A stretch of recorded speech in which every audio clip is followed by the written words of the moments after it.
CDI, IPCA ou dólar? O que será que é melhor para eu colocar os meus investimentos? Quais indexadores são mais efetivos? No curto, médio e longo prazo, gente. Isso pode mudar a maneira como você investe o seu dinheiro. Então fica comigo por 10 minutos que eu vou te mostrar.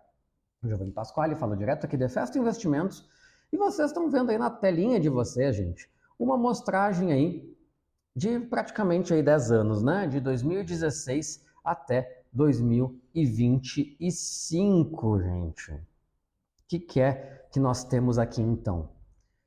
CDI ao ano, né? Então o acumulado do CDI nesses anos todos, um IPCA mais 6,5 e um dólar mais 6,5. Que é basicamente as opções que tu tem para investir, né? Quando tu vai, por exemplo, pegar ali no Tesouro, né? Tu pode pegar um Tesouro Selic, que é basicamente o CDI. Tu pode pegar um Tesouro IPCA mais alguma coisa. E muitas vezes tu consegue ter uma aplicação que é dólar mais alguma coisa. Então, quando tu, por exemplo, faz um câmbio e investe num título do Tesouro lá fora que paga 4% ao ano, tu está comprando, na verdade, um dólar mais 4, tá? Entendam dessa maneira. Normalmente se fala que IPCA mais 6,5 só não é mais forte do que dólar mais 6,5, né? Óbvio que não é sempre que a gente consegue esse indicador, né, esse pedaço prefixado a mais ali do lado, tão grande, mas hoje, no momento de renda fixa que a gente ainda está, isso é extremamente possível e eu estou mostrando para vocês aqui o comparativo exato de quando que faz sentido se expor ou não. Tem vídeo aqui no canal falando de, por exemplo, o Tesouro IPCA. Acima de IPCA mais 6,5, gente, por que um monte de influenciador está falando que é a jogada do século, né? Aqui nós estamos mostrando só o retorno estático do indicador, mas a marcação no mercado que tu vai ter positiva para comprar isso agora é assunto de outro vídeo que já está no canal, vou deixar o link para vocês aí. E aqui a gente vai se focar em comparar os indexadores. O que é mais interessante para curto, médio e longo prazo? Tá, mas espera aí, ô Giovanni, como é que tem 14,31 aí de CDI em 2025? Fechou? A Selic fechou em 15, o CDI é 14,9. Mas não foi 14,9 o ano inteiro, né, gente? A Selic foi evoluindo. Então, o acumulado de 2025, de janeiro até dezembro, foi 14,31. É isso que vocês têm que entender, gente. A gente trabalha com o quanto foi o CDI ao longo do ano todo. Essa é a média do ano, o acumulado do ano. Ele não foi 14,9 o ano inteiro. Quando o ano começou, estava mais baixo. Então, quando tu investe em CDI, é isso que tu tem que entender, que o CDI é um indicador que flutua. Como vocês podem ver ali, lá em 2016, quem investiu em CDI estava muito feliz. Em 2021 já não muito, né? Na média, gente, nós temos aí 9,42 para um CDI nos últimos 10 anos, tá? Então, quem investiu, por exemplo, num Tesouro Selic, ganhou uma média de 9,42, se tu está há 10 anos aplicando em CDI. Quando a gente vai para um IPCA mais 6,5, vejam aí a flutuação que a gente tem, tá?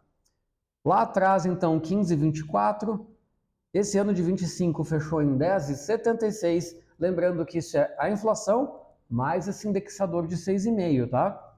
Então, quem pegou IPCA mais 6,5 lá atrás, e nessa época aí estava disponível, conseguiu um retorno aí bem superior ao do CDI, gente. Aí entra essa questão do IPCA mais 6,5, né? Por exemplo, ali em 2020, 2021, tu não tinha título IPCA mais 6,5 para comprar. O que estava disponível era um IPCA mais 2, mais 2,5. Talvez algum crédito privado fosse te pagar isso. Então tem que ter atenção. Por isso que a gente fala que tem oportunidades que se abrem e se fecham.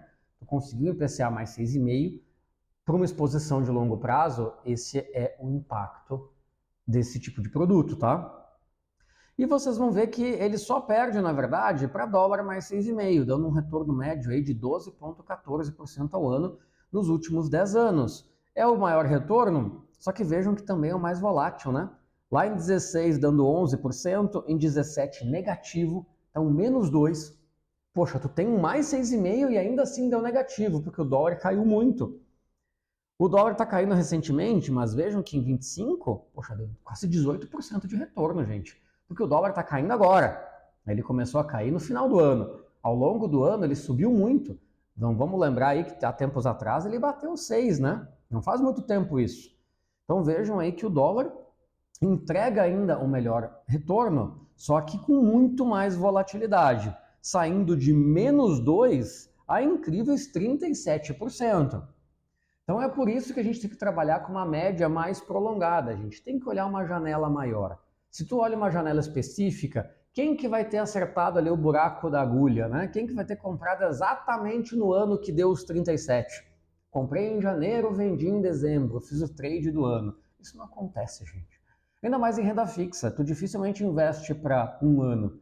E se tu investe, tu não vai ter acertado justamente o ano que deu bom. Então, se tu é uma pessoa que investe no indexador A, no B ou no C, vai investir para médio e longo prazo. O que isso daqui nos mostra, gente? Que basicamente, se tu quer ser alguém de curtíssimo prazo, ainda a melhor coisa que tu pode fazer é CDI. Por quê? Porque o CDI é Tesouro Selic, ele tem liquidez. Então, se tu quiser sair, tu sai.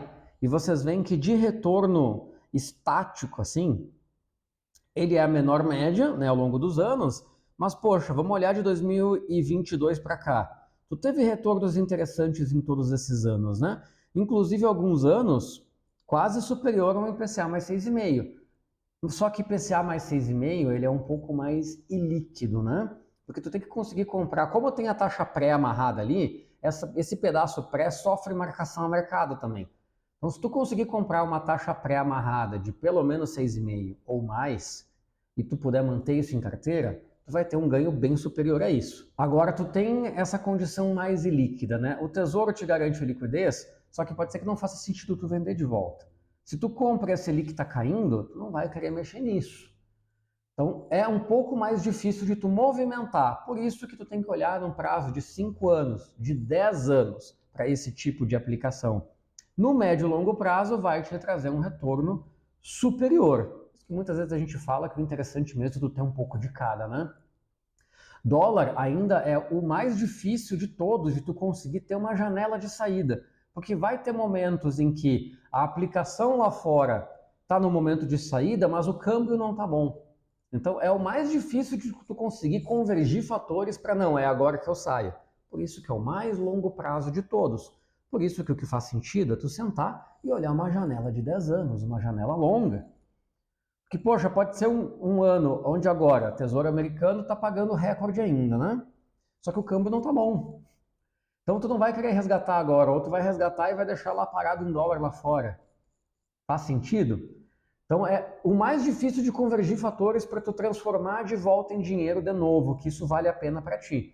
É a menor liquidez. Por isso que tu tem que analisar no mais longo prazo possível. Então aqui, gente, nós temos uma escadinha clara. Curto prazo, CDI. Médio e longo prazo, IPCA. Longo prazo, dólar.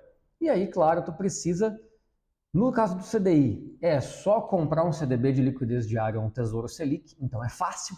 No caso do IPCA e do dólar, tu precisa ainda conseguir combinar com uma boa taxa pré-indexada ali. Hoje a gente consegue comprar tesouro a bem mais do que mais 6,5. Né? Dólar mais 6,5 já está difícil de conseguir. O Tesouro americano já estava pagando mais. Tem outras aplicações lá fora que tu consegue aí pelo menos esse tipo de rentabilidade, mas tem que procurar, tem que ter conta lá fora. O grau de dificuldade e o conhecimento do investidor é bem mais exigido. Então, se tu é novo, deixa isso de lado, tá? Eu só quis trazer aqui para fator comparativo, para vocês entenderem que no longo prazo, IPCA mais 6,5 só perde para dólar mais 6,5.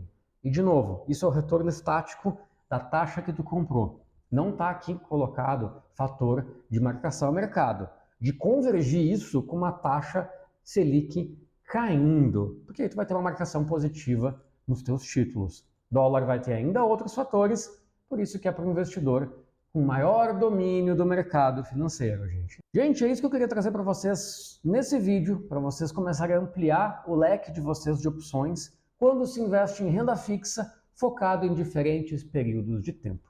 Deixa aqui embaixo nos comentários qual que é a renda fixa que tu mais gosta. Onde que está a tua maior alocação hoje? E já aproveita, se inscreve no canal, deixa o teu gostei, porque isso é de graça, gente. Ajuda nós pra caramba a crescer por aqui e trazer mais conteúdo ainda para vocês. Muito obrigado por ficar comigo até aqui nesse vídeo e até a